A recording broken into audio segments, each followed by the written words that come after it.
जय जय श्री राम, जय जय हनुमान। राम लक्ष्मण जानकी जय बोलो हनुमान की। कैसे हैं आप लोग? आशा करती हूँ कि श्री राम की कृपा आप सभी पर बनी रहे, आप सभी स्वस्थ हो और अच्छे हो। इसी के साथ आज हम सुनेंगे कि क्या आप जानते हैं कि हनुमान जी कौन थे?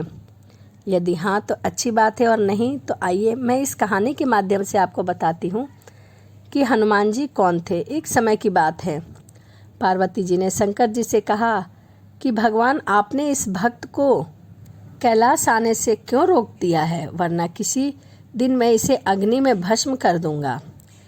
यह जब भी आता है मैं बहुत असहज हो जाती हूँ। यह बात मुझे बिल्कुल भी पसंद नहीं है। आप इसे समझा दीजिए कि यह कैलाश में प्रवेश ना करे, क्योंकि यह व्यक्ति मुझे अच्छा नहीं लगता। शिव जी जानते थे कि पार्वती सिर्फ उनके वरदान की मर्यादा रखने के लिए रावण को कुछ नहीं कहती है। वह चुपचाप उठकर बाहर आकर देखते हैं रावण नंदी को परेशान कर रहा होता है। शिवजी को देखते ही वह हाथ जोड़कर भगवान शिव को प्रणाम करता है और भगवान शिव को प्रसन्न करता है। भगवान शिव कहते हैं, आओ दशानन, कैसे आना हुआ? मैं तो बस आपके दर्शन के लिए आया था महादेव। आखिर महादेव ने उसे समझाना शुरू किया, देखो रावण, तुम्हारा यहाँ आना पार्वती को बिल्कुल भी पसंद नहीं है, इसीलिए तुम यहाँ मत आया करो। महादेव, या आप क्या कह रहे हैं? आप ही ने तो मुझे किसी भी समय आपके दर्शन के लिए कैलाश पर्वत पर आना पड़ता है, ऐसा आप ही ने वरदान दिया है, और अब आप ही अपने वरदान को वापस ले रहे हैं। ऐसी बात नहीं है रावण, लेकिन तुम्हारे क्रियाकलापों से पार्वती परेशान रहती है, और किसी दिन उसने तुम्हें श्राप दे दिया तो मैं भी कुछ नहीं कर पाऊंगा। इसीलिए उचित यही है कि तुम यहाँ पर ना आया करो, फिर आपका वरदान तो मिथ्या होगा महादेव। तब महादेव ने कहा, मैं तुम्हें आज एक और वरदान देता हूँ। तुम जब भी मुझे याद करोगे मैं स्वयं ही तुम्हारे पास आ जाऊँगा, लेकिन तुम अब किसी भी परिस्थिति में कैलाश पर्वत पर मत आना। अब तुम यहाँ से जाओ, पार्वती नहीं तो तुमसे रुष्ट हो जाएंगी। रावण वहाँ से चला गया। समय बदलता है। हनुमान जी रावण की स्वर्ण नगरी लंका को जला कर राख करके चले जाते हैं, और रावण उनका कुछ भी नहीं कर सकता। वह सोचते सोचते बहुत ही परेशान हो जाता है कि आखिर उस हनुमान में इतनी शक्ति कहाँ से आई।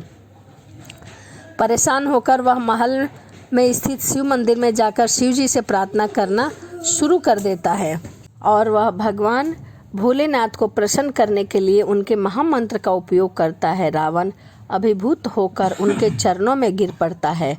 कहो दशानन, कैसे हो? शिवजी पूछते हैं। तभी रावण कहता है, आप तो अंतर्यामी हैं महादेव, सब कुछ जानते हैं। प्रभु, एक अकेले वानर ने मेरी सोने की लंका जला दी, मेरे दर्प को भी जलाकर राख कर दिया। मैं जानना चाहता हूँ कि यह वानर जिसका नाम हनुमान है, आखिर यह कौन है, कहाँ से आया है? और प्रभु, उसकी पूंछ तो कुछ ज़्यादा ही शक्तिशाली है। किस तरह सहजता से वह मेरी लंका को जला दिया, मुझे बताइए कि हे प्रभु, यह हनुमान कौन है?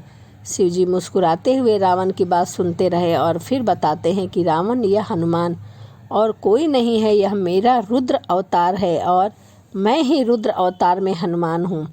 विष्णु ने जब यह निश्चय किया कि वह पृथ्वी पर अवतार लेंगे और माता लक्ष्मी भी साथ ही अवतरित होंगी, तो मेरी भी इच्छा हुई कि मैं उनकी लीलाओं का साक्षी बनूं, उनकी लीलाओं का भागीदार बनूं। और जब मैंने अपना यह निश्चय पार्वती को बताया तो वह हट कर बैठी कि मैं भी आपके साथ चलूँगी, लेकिन वह समझ नहीं आया कि उसे इस लीला में किस तरह भागीदारी बनाया जाए।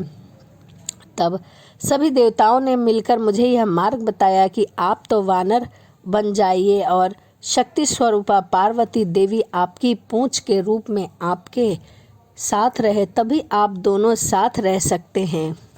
और उसी अनुरूप मैंने हनुमान के रूप में जन्म लेकर श्री रामचंद्र जी की सेवा का व्रत रख लिया है, और शक्ति रूपा पार्वती मेरी पूंछ रूप में उसी सेवा के फल स्वरूप तुम्हारी लंका का दहन कर रही है। अब सुनो रावण, तुम्हारे उद्धार का समय आ गया है। अंत श्री राम के हाथों तुम्हारा उद्धार होगा। मेरा परामर्श है कि तुम युद्ध के लिए सबसे अंत में प्रस्तुत होना, जिससे कि तुम्हारा समस्त राक्षस परिवार भगवान श्री राम के हाथों से मोक्ष को प्राप्त करे और तुम सभी का उद्धार हो जाए। रावण को सारी परिस्थितियों का ज्ञान था और उस अनुरूप वह युद्ध की तैयारी करता रहा और अपने पूरे परिवार को राम जी के समक्ष युद्ध के लिए एक एक करके भेजता रहा और सबसे अंत में स्वयं मोक्ष को प्राप्त हुआ। तो यह श्री राम जी की कहानी में हनुमान कौन थे, यह मैंने बताया। आपको वीडियो के माध्यम से पता लग गया होगा कि श्री हनुमान कौन थे और उन्होंने रामायण में क्या भूमिका निभाई और माता पार्वती किस भूमिका में वहाँ स्थित थी। तो चलिए इसी के साथ वीडियो को समाप्त करते हैं और मिलते हैं अगली वीडियो में। वीडियो आपको कैसी लगी कमेंट ज़रूर करिएगा। तो चलिए मिलते हैं अगली वीडियो में। जय जय सिया राम, जय जय हनुमान।